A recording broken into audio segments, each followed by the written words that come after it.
Welcome to another edition of Components Breakdown. Today we're going to be taking a look at the game Catacombs, which was released in early 2010. Catacombs is a 2 to 5 player game, but it's got a lot of attention on Board Game Geek because it is one of the better flicking games or action dexterity games. It's in the same line as Crokinole and Micro Mutants, but it's really differentiates itself from the other ones because it has heavy RPG themes in it. It's really based around an adventure that you take. It's got a lot of fantasy novelty behind it, and it's got a lot of the variable player powers as well because of the different characters that you can use. So with that, let's open up the box and take a look at what comes inside. As a lot of people are familiar with my components breakdown reviews, the first thing I like to do is show you actually the insert inside the box and see how everything is organized. So we're going to do that first. We're going to look inside, see all the components, and then we'll come back and actually break everything open and look at them in more detail. So the first thing you're going to notice is an 8.5 by 11 sheet that has instructions for the sticker application of the game. None of the stickers come pre-attached on the disc, so it's going to take you probably about 20 minutes to attach all those onto the discs. It also comes with a half sheet errata. There was about 4 or 5 erratas that shipped with the game, and thankfully they caught those right in production and were able to ship this with it. There is pretty much a monochrome rulebook inside. It's pretty basic, but there are enough rules in here to understand the game without any problems. It's pretty well written. Looking inside the box, you see that there's not a whole lot of organization. Everything is kind of free-floating. None of the components you see in here as far as the casing goes was included. I have had to purchase those outside of the game. But looking at that, we'll go ahead and see what comes with the game. There are 4 different types of cards that ship in the game, and we'll break those out. There's 2 different kinds of monetary values. There's hundreds and 500s, and they come on smaller mini-size cards. There's numerous discs that ship with the game. Most of the discs have stickers attached to them. Some of the smaller ones do not. They range in sizes from tiny to large. So there's 4 different settings as far as sizes go. There's a collection of hero tiles and villain tiles in the game, or character sheets.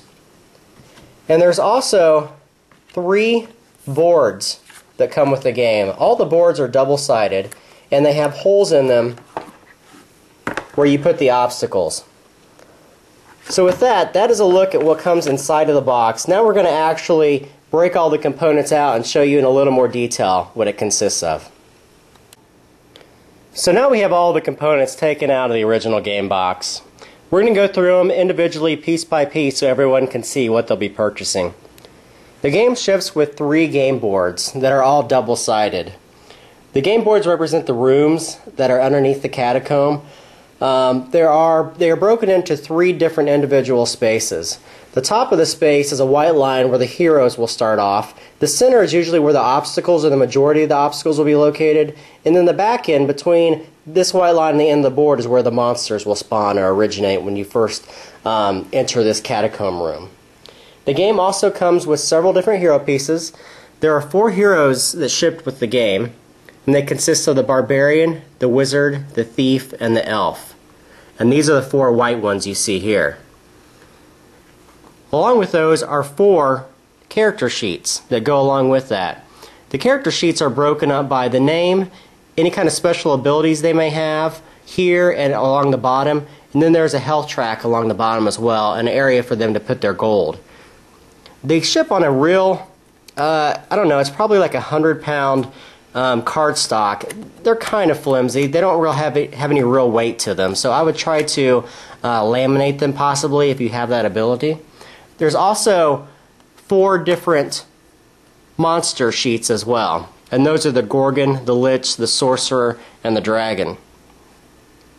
All of those, the villain ones, are represented by black discs that are double-sided, showing 1 villain on one side and 1 on the other. There's also numerous different monster tokens in the game. So you see there, it's a Minotaur, zombie, a ghoul. Some of them are double-sided, representing that they have 2 hit points. So when they take a damage, you just simply flip it over. There's also several other utility discs used in the game. For instance, this is the shield for the wizard. There are fireballs which the wizard can shoot, and other monsters can use them as well. There's arrows, and there's a wizard familiar. And the wizard can also summon a skeleton to their side. The game also comes with 4 different kinds of cards. There's the dungeon deck, which shows you which dungeon tile is going to be used. For instance, this dungeon tile, you can see the background matches this, so you know that this is the catacomb room that you'll be pulling up. Then it also shows you each of the minions or monsters that will be habitating that catacomb when you go inside of it.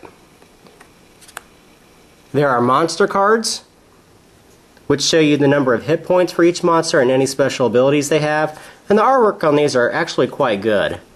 The cardstock is a little bit flimsy, so you may or may not want to sleeve them depending on how much you're going to play this game. There are item cards. And the last thing are all the wizard spell cards.